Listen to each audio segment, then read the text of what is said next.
프랑스의 대문호인 빅토르 위고르의 소설 레미제라블이 있습니다. 근데 이 작품은 2012년도 원작의 사상을 충실히 살려서 뮤지컬 영화로 많은 사람들에게 감동을 주었습니다. 레미제라블이라고 하는 뜻은 불쌍하고 비참한 사람들이라고 하는 뜻인데, 무엇인가 기대하고 바라고 싶어도 전혀 바랄 수 없는 안타까운 사람들의 이야기가 있습니다.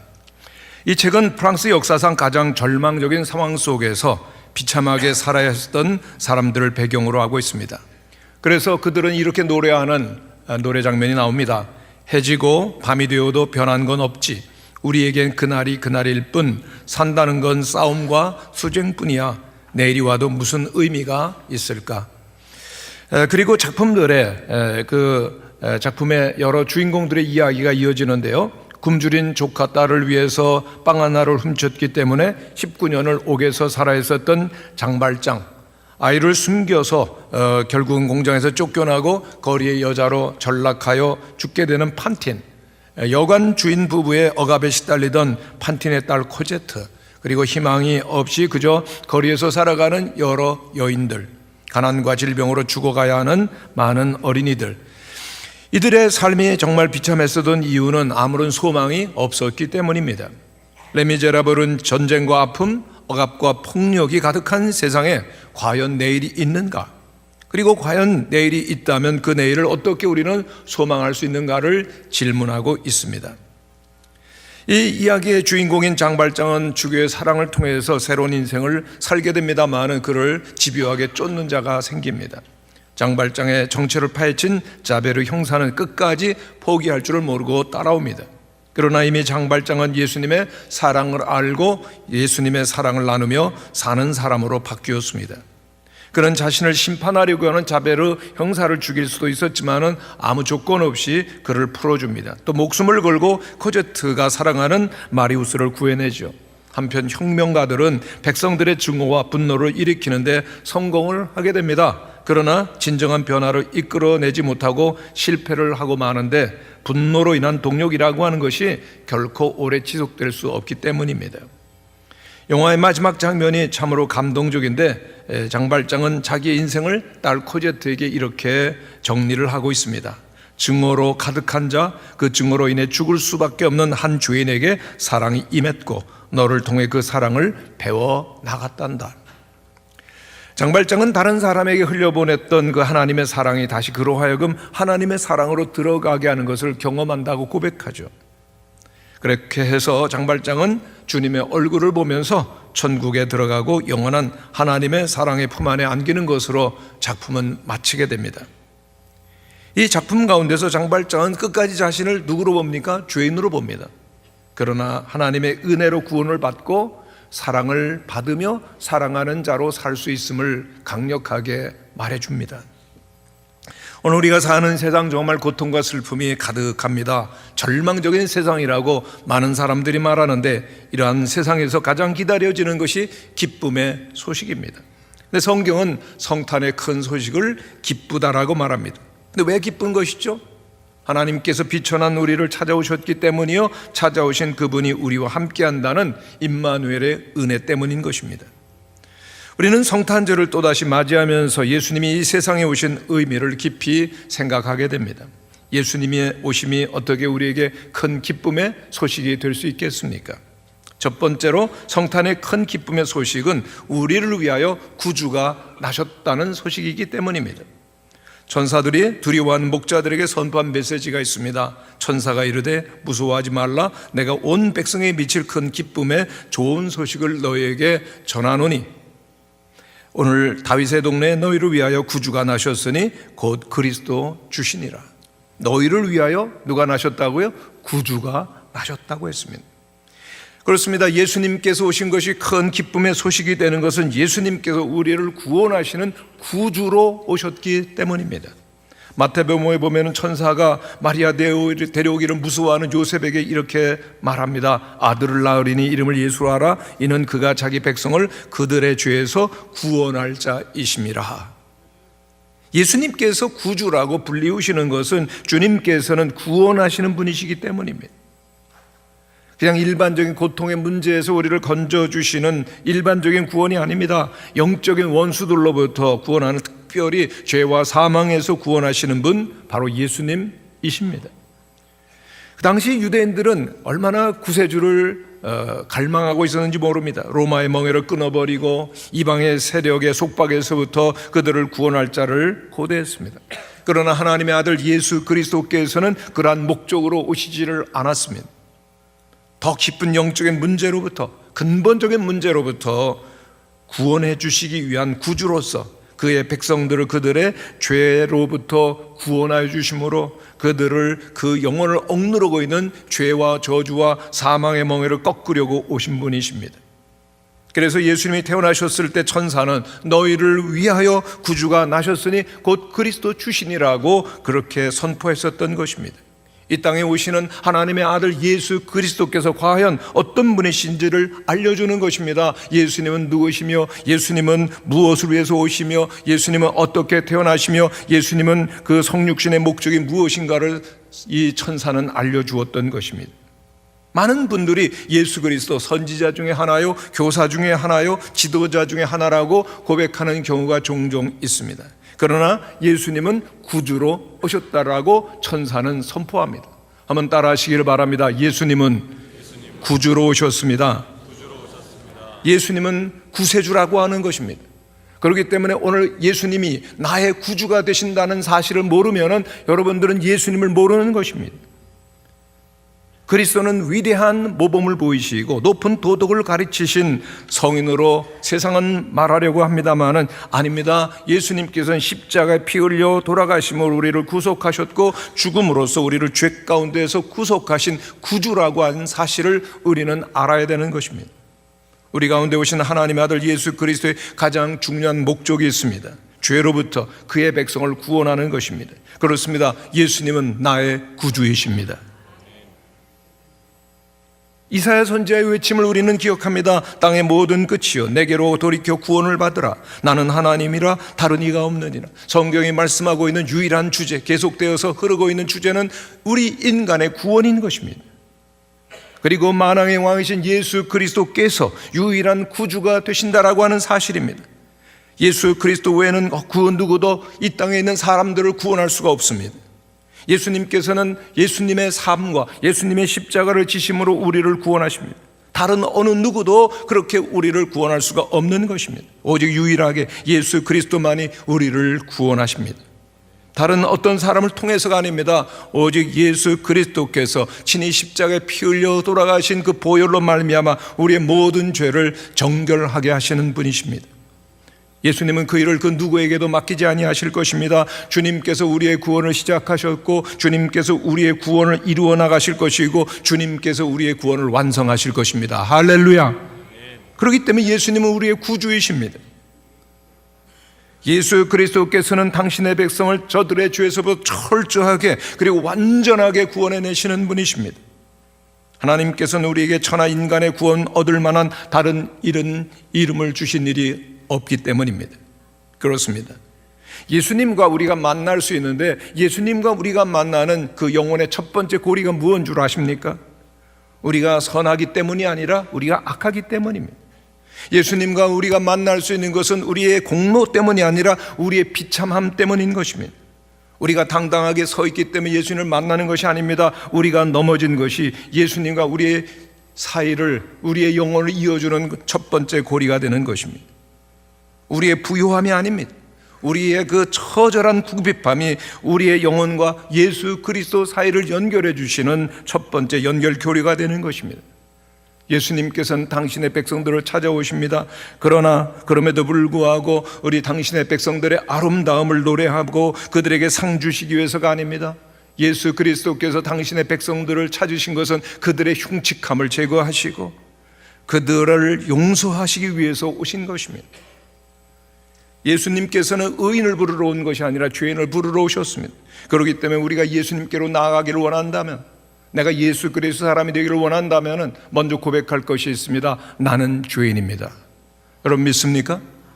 나는 처절한 절망적인 돌이킬 수 없는 죄인임을 고백할 때, 그리고 주님 우리의 구주가 되시옵소서, 오로지 나에게는 당신의 구원만이 필요합니다라고 부르짖을 때 주님은 우리의 구주가 되십니다. 성도 여러분, 예수 그리스도의 공로를, 예수 그리스도를 의심해서는 안 되는 것입니다.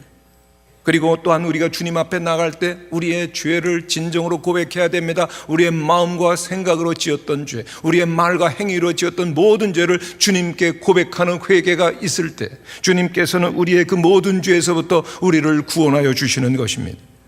오직 주님을 믿는 성도들이 되시기를 바랍니다. 그럴 때 예수님께서 우리의 구원이 되시죠. 성 어거스틴을 회심시킨 전설이 있습니다. 그가 돌이키게 되어진 이 전설은 어쩌면 참된 역사적인 사실일지도 모릅니다. 어느 날 어거스틴이 꿈에서 자기가 죽었습니다. 그리고 천국문에 이르는 것입니다. 그런데 천국의 문지기 천사가 그에게 묻습니다. 당신은 누구이십니까? 어거스틴, 저는 그리스도인입니다 라고 대답을 했는데 문지기가 이렇게 말을 하는 겁니다. 아닙니다. 당신은 그리스도를 따르는 그리스도인이 아닙니다. 당신은 로마의 철학자 키케로를 따르는 사람입니다. 왜냐하면 당신이 가진 사고와 지금까지 행한 연구는 거의 대부분 키케로의 작품을 향해 있으며 당신은 예수님의 가르침을 무시했습니다. 여기서 우리가 사람을 판단할 때는 그 사람이 어디에 가장 많이 빠져 있는지를 따라서 판단합니다. 그러므로 우리가 판단하기에 당신은 그리스도를 따르는 그리스도인이 아니라 키케로를 따르는 사람입니다. 무엇에 가장 빠져 있느냐가 그 사람이 되는 거죠.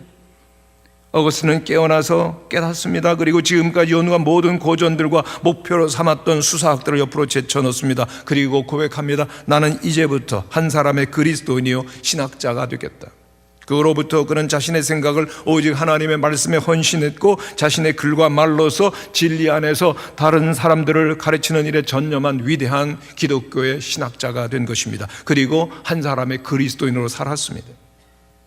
성도 여러분, 오늘 우리들이 세상의 일에는 해박하고 또는 사업이라든가 지식이라든가 경제라든가 정치는 잘 알지만은 예수 그리스도를 모른다면은 있어서는 안 될 일입니다. 오늘 우리들이 예수님을 나의 주인으로 모시고 예수님 안에서 모든 삶을 살아가지 않는다면, 모든 일을 행하지 않는다면은 주님께서 우리에게 영혼에 부어주시는 생명과 기쁨을 경험하지 못할 수도 있는 것입니다. 오늘 우리의 가장 큰 고백이 무엇입니까? 예수님은 나의 구주시요, 예수님은 나의 그리스도시요, 예수님은 나의 주님이십니다. 이 고백을 가장 큰 자랑으로 삼고 외치는 자, 그는 바로 천사들이 노래한 기쁨을 알게 될 것입니다. 두 번째로, 성탄의 큰 기쁨의 소식은 예수님께서 우리를 구원하시고 하나님과 화목하게 하신 것입니다. 14절이 바로 그 답입니다. 지극히 높은 곳에서는 하나님께 영광이요 땅에서는 하나님이 기뻐하신 사람들 중에 평화로다. 그런데 생각해보면 여러분, 이런 영광이 도대체 어디 있어요? 하나님께서는 당신의 아들을 이 땅에 보내서 십자가에 벌거벗기고 수치스럽게 죽게 만드신데 그게 하나님께 영광입니까? 하나님의 아들을 사람으로 만들어서 온갖 고생의 길을 걷게 하시는데 그것이 하나님께 영광입니까? 예. 그런데 그것이 하나님께 영광이 된다라고 하는 것입니다. 왜냐하면 하나님의 영광은 오직 우리들이 구원받을 때 받으시는 것이기 때문입니다. 할렐루야. 성도 여러분, 우리의 구원은 하나님과 화목하는 것입니다. 하나님께서는 우리에게 평화를 주시기 위하여서 사람이 되셨습니다. 평화라고 하는 것은 히브리어로 샬롬이고 또 우리의 다른 말로는 평안, 평강, 그리고 화평입니다. 오늘 얼마나 많은 사람들이 마음의 평화를 갈구하는지 모릅니다. 이를 위하여서 술을 마시고 마약을 하고 고통을 잊으려고 몸부림치는 사람들을 보게 됩니다. 의미 있는 관계를 만들어 보려고 이 사람 저 사람을 찾아가기도 합니다. 또 마음의 패배감을, 열등감을 잊으려고 일도 열심히 해보고 대단한 목표에 도전도 하는 것을 보게 됩니다. 그러나 모두가 실패하고 맙니다. 왜 그렇습니까? 진정한 마음의 평화는 오직 한 분, 하나님과 친구가 될 때만 가능하기 때문입니다. 성도 여러분, 우리가 예수님을 만나기 전, 예수님이 이 땅에 오시기 전에 인간의 상태를 성경은 간단하게 말합니다. 전에 악한 행실로 멀리 떠나 마음으로 원수되었던 너희를, 우리의 마음으로 하나님과 원수되었던 것이, 하나님을 떠났던 것이 우리의 상태라는 것입니다. 이것이 우리의 저주스러운 모습이었습니다. 죄를 짓고 하나님을 등지고 하나님과 원수되었습니다. 인간의 이런 불행하고 저주스러운 처지를 보신 하나님께서는 오래전부터 인간과 화목하기를 노력하셨습니다. 화해하려고 하셨습니다. 그래서 많은 선지자들을 보내셨고 여러 부분 여러 모양으로 말씀하셨지만은 그러나 아무도 하나님의 이러한 화해의 음성에 귀를 기울이려고 하지 않았습니다. 아무런 반응을 보이지 않습니다. 하나님은 생각도 못해서 드디어 중대한 결정을 내리시죠. 내가 직접 내려가 보아야 되겠구나. 그래서 예수님을 보내셨습니다. 하나님께서 당신의 아들을 사람의 몸을 입혀서 세상에 보내셨습니다. 그것도 가난하고 힘없는 목수의 아들로서 이 땅에 친히 오신 것입니다. 하나님이 그렇게 낮아진 모습으로 우리를 직접 찾아오신 이유가 무엇입니까? 하나님과 원수되었던 우리를 다시금 구원하시고 하나님과 화목하게 하시기 위함입니다. 에베소서에 이런 말씀이 있습니다. 그는 우리의 화평이신지라. 오셔서 먼데 있는 너희에게 평안을 전하시고 가까이 있는 자들에게 평안을 주셨으니 이는 그로 말미암아 우리 둘이 한 성령 안에서 아버지께 나아감을 얻게 하려 하심이니라. 예수 그리스도께서 왜 오셨는가? 우리가 한 성령 안에서 우리가 아버지께로 나아가도록, 하나님께로 나아가도록, 하나님과 화목하도록 이 땅에 오셨다라고 하는 것입니다. 성도 여러분, 예수님께서 주시는 평안이 무엇이죠? 하나님과 원수되었던 우리의 모든 죄를 다 용서받는 겁니다. 그리고 하나님 앞에 담대하게 나아가게 되는 것이 주님께서 주시는 평화입니다. 할렐루야. 오늘 우리들이 오직 예수 그리스도의 이름으로 하나님 앞에 나아가며 우리의 모든 허물과 죄를 순식간에 용서받고 성령으로 충만하게 되어질 때 하나님은 우리를 하나님의 영광스러운 자녀로 받으십니다. 사탄은 반대입니다. 사탄은 정죄하기 위해서 옵니다. 사탄은 형제들을 이간질시키고 싸우게 만들고 참소시키는 자가 사탄이요 마귀입니다. 그러나 예수님께서는 우리의 상황을 참작하시고 우리를 죄에서부터 구원하려고 오셨습니다. 그렇기 때문에 예수님께서 우리의 마음속에 오시면 성령이 우리들 가운데 임하게 되시면 우리는 전과 달라지게 되는 것입니다. 여러분 예수님을 믿으십니까? 예수님이 여러분 안에 계십니까? 그렇다면 달라질 것입니다. 성령이 여러분 안에 계심을 믿으십니까? 그럼 달라지셔야죠. 그런데 어떤 분들은 예수를 믿는다고 하면서 거듭났다고 하는데도 삶이 영원히 달라지지 않는 경우를 보게 되어집니다. 그러나 정말 예수님을 만났고 구원을 받으면 성령의 충만함을 받으면 죄로부터 구원을 받습니다. 예수 그리스도께서는 어떤 분이십니까? 죄 가운데 빠져있는 우리를 발견하시고 그 죄에서부터 우리를 건져내시고 구원하시는 분입니다. 우리를 꺼내셔서 하나님과 화목하게 하시는 분이십니다. 세상의 죄가 우리에게 스며드는 것이 아니라 오히려 예수 그리스도께서 우리 가운데 오시면 세상에 있는 모든 죄들이 빠져나가게 될 줄로 믿습니다. 예수님은 우리의 모든 죄를 사하시고 구원하시고 하나님과 화목하게 하시고 하나님과 동행하게 하시는 줄로 믿습니다. 얼마나 좋으신 예수님이신지요. 얼마나 좋은 예수님이신지요. 그런데 오늘 우리 성도들 가운데서 아직 믿음이 없기 때문에 이 평화의 주님을 마음속에 모시지 못한 분이 있으신지요. 예수님을 믿으시기를 바랍니다.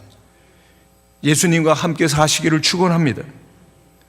죄를 용서함 받고 하나님과 원수된 관계를 청산하시고 하나님과 화목해야 되는 것입니다. 하나님이 우리와 함께 하신다면 더 이상 두려울 것이 없습니다. 겁낼 것이 없습니다. 못할 것이 없습니다. 하나님이 함께 하시기 때문이죠. 그런데도 오늘 많은 사람들을 보면 끊임없는 두려움 가운데 지내는 분들을 많이 보면 두렵다는 겁니다. 뭔가 이유를 알지 못하는 불안이 스물스물 일어난다라고 하는 것입니다.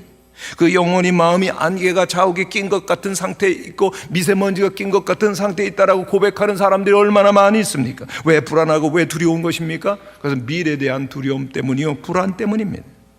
그러나 예수 그리스도께서 우리의 영혼 속에 임하시게 된다면 그 모든 두려움과 불안은 떠나가게 될 줄로 믿습니다. 왜요? 주님께서 우리 가운데 임하시고 주시는 것은 평안이요 평화이기 때문입니다. 하나님과 화목하시고 그 평안을 누리고 믿음으로 승리하는 성도들이 되시기를 축원합니다. 이제 연말에 여러분들에게 꼭 추천해드리고 싶은 영화 하나가 있는데 Unbroken이라고 하는 영화입니다. 그 영화는 루이스 잠페리라고 하는 올림픽 출전 선수였고 그리고 또한 최연소 금메달리스트 달리기 선수였습니다. 그런데 그는 2차 세계대전을 맞이하게 되죠. 그리고 또한 참전했다가 바다 한가운데 불시착했는데 그는 두 사람과 함께 뗏목에서 47일을 버텨야 했습니다. 그들은 끊임없는 상어의 공격과 비행기의 공습 그리고 우울증이 있었지만은 그 공격을 다 이겨내고 살아남게 됩니다. 그리고 그는 그 어려울 때 하나님께 기도합니다. 하나님, 만약 저를 구해주시면 평생 주님을 섬기겠습니다. 드디어 47일 만에 구조되었는데 일본 군함에 구조되었고 포로 수용소에 갇히게 되었는데 그 처참한 포로 생활에 비하면 그 힘들었던 뗏목 생활은 유람여행처럼 편안하게 느껴질 정도였습니다. 매일같이 얻어맞고 굴욕과 고문을 당할 때마다 그는 하나님께 살려달라고 구해달라고 얼마나 부르짖었는지 모릅니다. 전쟁이 끝났습니다. 그는 연합군에게 구조되었고 고향으로 돌아옵니다. 그런데 오히려 최악의 고통이 그를 기다리고 있었습니다. 이제는 외부에서 가해지는 고통이 아니었습니다. 비행기 추락, 목마름, 상하, 그리고 과학적인 수용소 감독관이 주는 고통이 아니었습니다. 그의 내면과 영혼에서부터 오는 고통이었습니다. 극심한 두려움과 불안과 분노가 그를 사로잡고 있었습니다. 혼란 가운데 그는 미친 듯이 술을 마시고 거짓말을 하고 돈을 잃고 분노를 표출하면서 주변 사람들을 끊임없이 괴롭힙니다. 심지어는 아내의 목을 졸라서 죽이려고까지 했습니다. 모든 사람들을 그에게서부터 밀어내고 결국은 마지막에 자살을 떠올릴 정도에 이르게 되었습니다. 그러던 어느 날 그는 아내의 손에 억지로 이끌려서 빌리그레함 부흥 집회에 가게 됩니다. 설교가 끝나고 결신자들을 앞으로 초대하는 순간 그는 결코 나가고 싶지 않았습니다만 문득 예전에 드렸던 기도가 기억났습니다. 하나님, 만약 저를 구해주시면 평생 주님을 섬기겠습니다. 그는 결국 앞으로 걸어 나갔고 그리고 그날 구원을 받았습니다. 그날 집으로 돌아온 그는 옛날 삶을 상징하는 술병과 야한 잡지들을 쓰레기통에 집어넣었습니다. 그리고 육군 항공대 복무 시절에 받았던 성경책을 다시금 찾아냅니다. 그의 마지막은 이렇게 기록되고 있습니다. 이제 그가 지난 날을 회상할 때 가장 선명하게 보이는 것은 그가 겪었던 온갖 고난이 아니라 그를 구원한 하나님의 사랑이었습니다. 분노와 두려움, 굴욕감과 절망은 다 사라지고 말았습니다. 그날 아침 그는 새 사람이 되었습니다. 할렐루야. 성도 여러분, 예수 그리스도께서 하나님의 아들이 이 땅에 오신 이유가 무엇입니까? 우리의 죄를 대신하여서 당신이 죽으시고 제물이 되시기 위하여서 우리를 살리시기 위하여 죄 없으신 분이 죄인이 되시고 십자가에 못 박혀 달려 돌아가신 것입니다. 그렇습니다. 예수 그리스도로 말미암아 우리가 살았고 예수 그리스도로 말미암아 우리가 하나님과 함께하는 은혜를 받게 된 것입니다. 천사가 목자들을 만난 이야기를 다시금 기억합니다. 온 백성에게 미칠 큰 기쁨의 소식을 너희에게 전하노라. 왜 기쁜 소식입니까? 왜 기쁜 것입니까? 왜 좋은 소식입니까? 예수님은 우리를 하나님과 화목하게 하시는 평화의 왕이시기 때문입니다.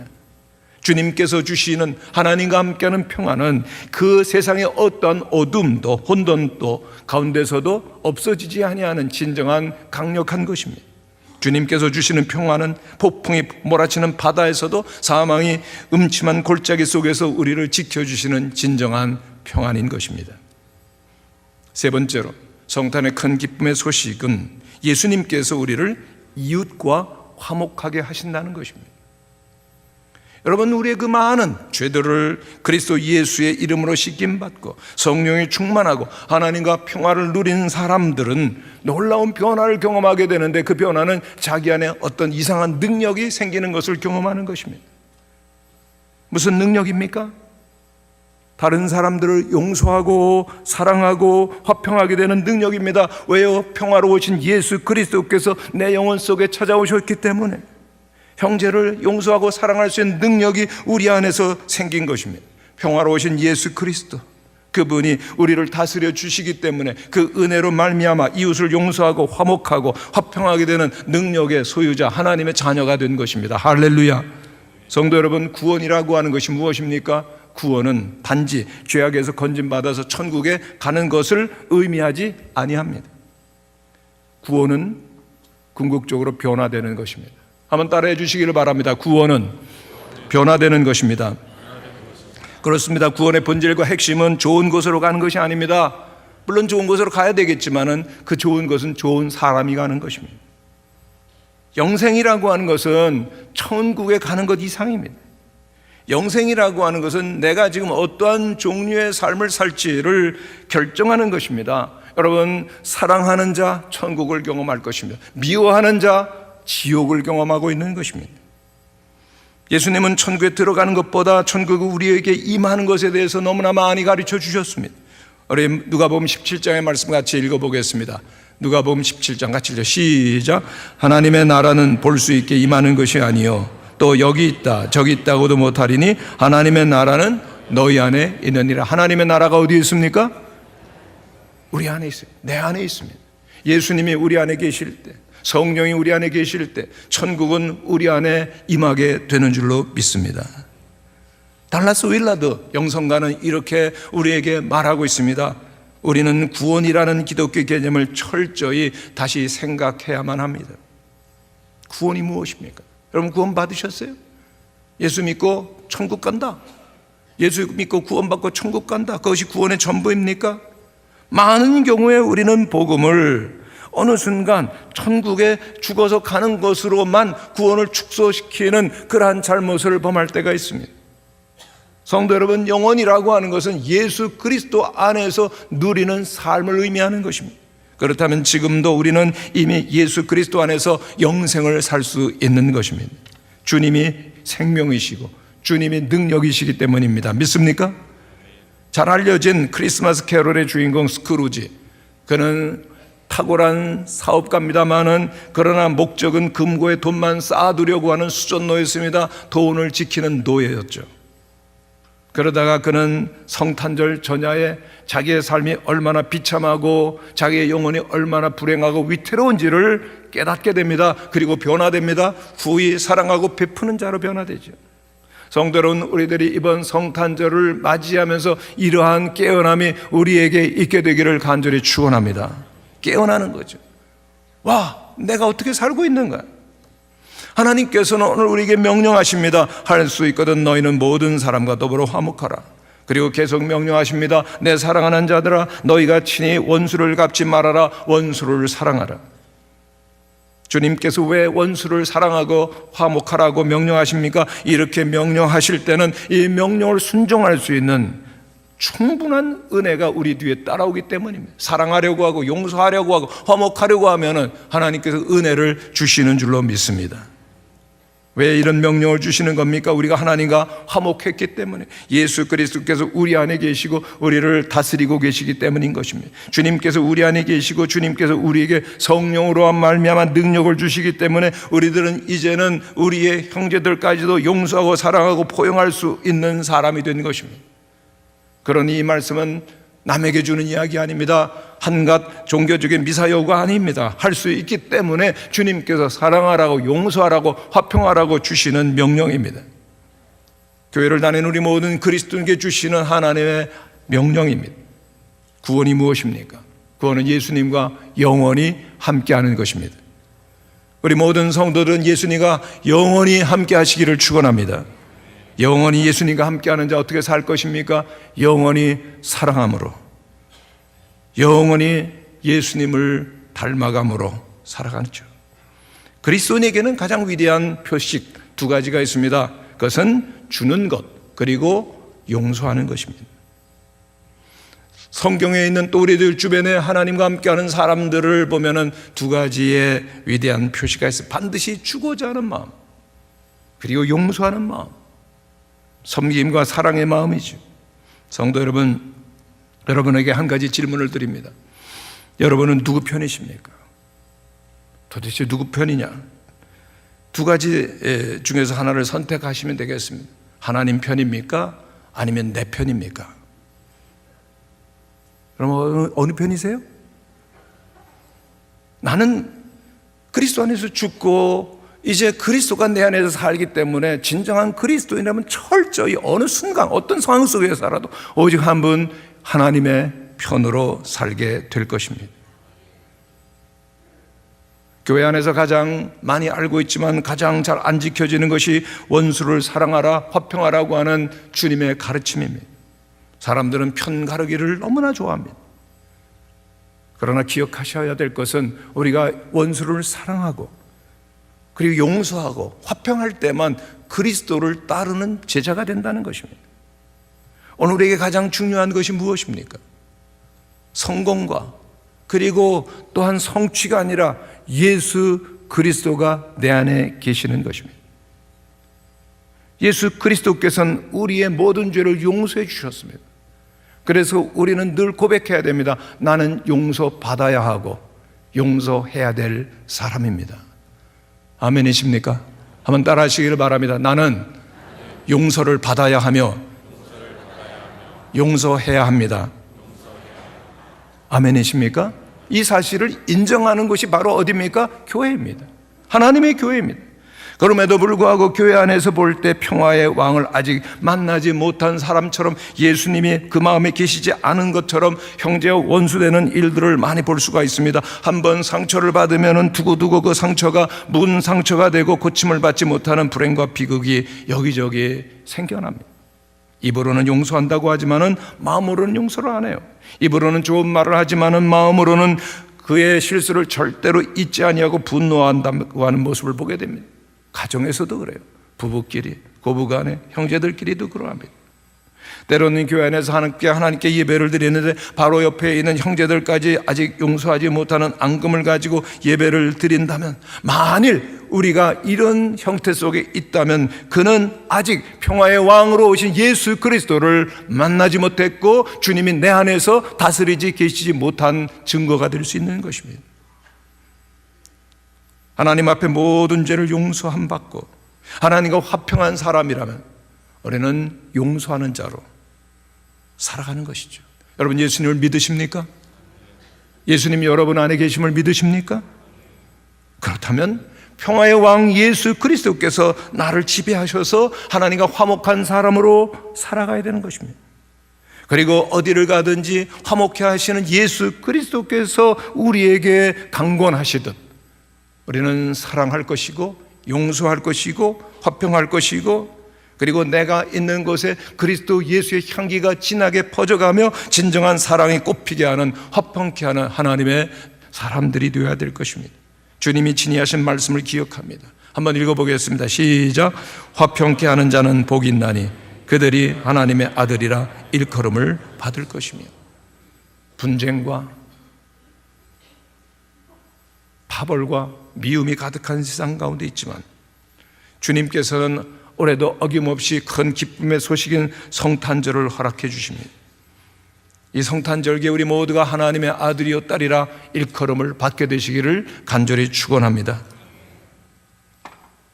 우리의 마음속에 예수님께서 오셔서 우리를 다스려 주시고 하나님과 이웃과 화목한 가운데, 그래서 내 영혼과 가정이 평화롭고 우리의 가정과 세상이 아름답게 하나님의 나라의 기쁨이 임하는, 주님이 영광을 받으시는 귀한 은총이 함께 하시기를 간절히 축원합니다. 다 함께 일어나셔서 기도하겠습니다.